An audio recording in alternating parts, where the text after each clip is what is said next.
Eu acho fascinante como que...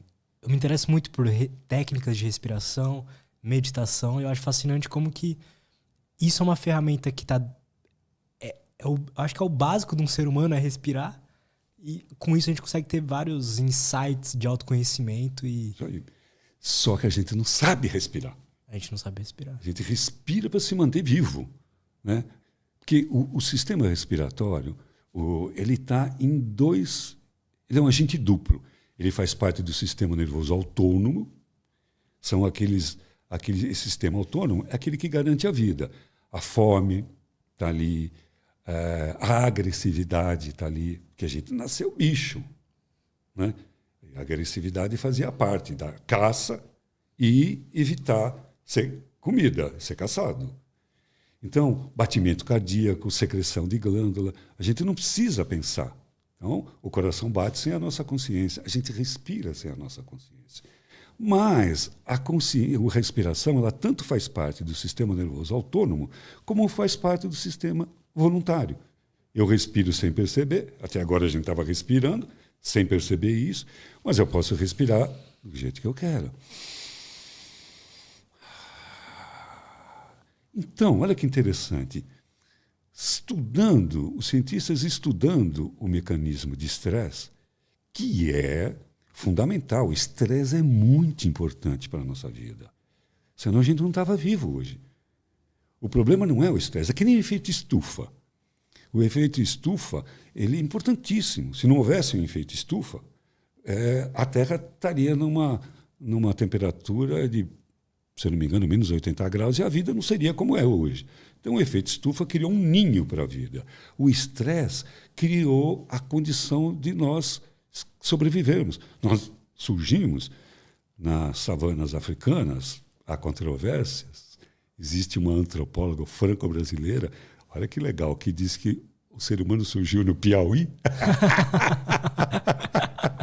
Muito legal, e ela prova isso. Só que as academias não aceitam essa ideia, né, que aqui foi a origem da humanidade. Né? Antes da Pangeia, sei lá, é uma milonga lá.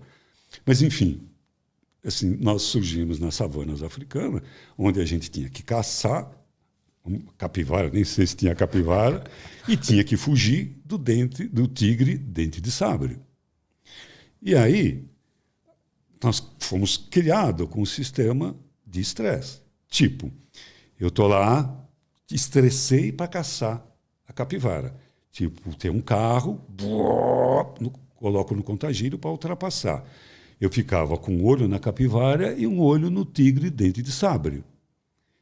E aí, quando nós víamos o tigre dente de sabre, o corpo tinha um conjunto de reações. O olho arregalava, o pelo arrepiava, gritava, e suava frio, gorduroso, era um suor que não era de calor, e o coração disparava, a respiração ficava ofegante, tudo por uma resposta. Esse é o famoso mecanismo de luta ou fuga, que era tudo inconsciente, era tudo no sistema nervoso autônomo.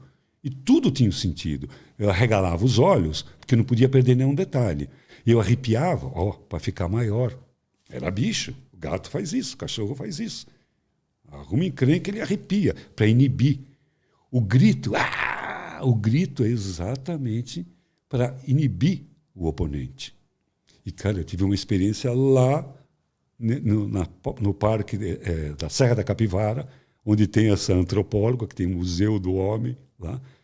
Estava andando num lugar que o guia estava me colocando, num cânion, e aí eu escutei uau! Eu fiquei todo arrepiado, com medo.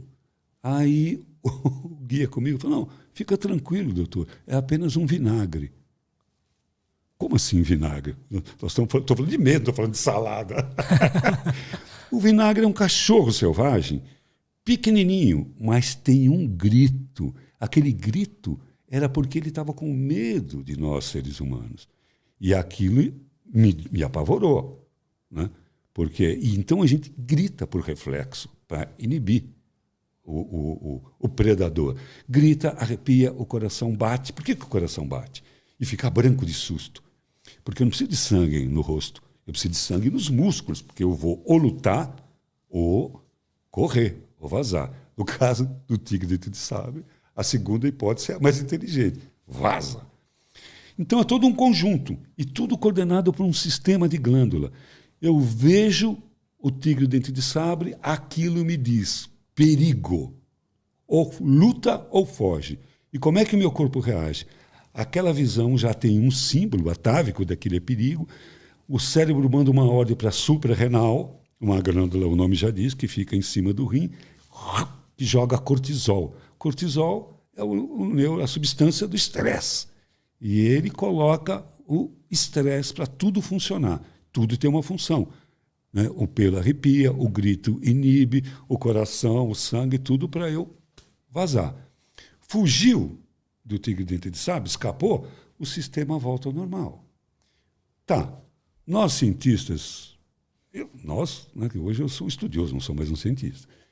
Os cientistas estudando isso, muito provavelmente um cientista japonês, filho de budista ou budista, ele pegou e falou assim, nós temos um agente duplo aí, que é a respiração.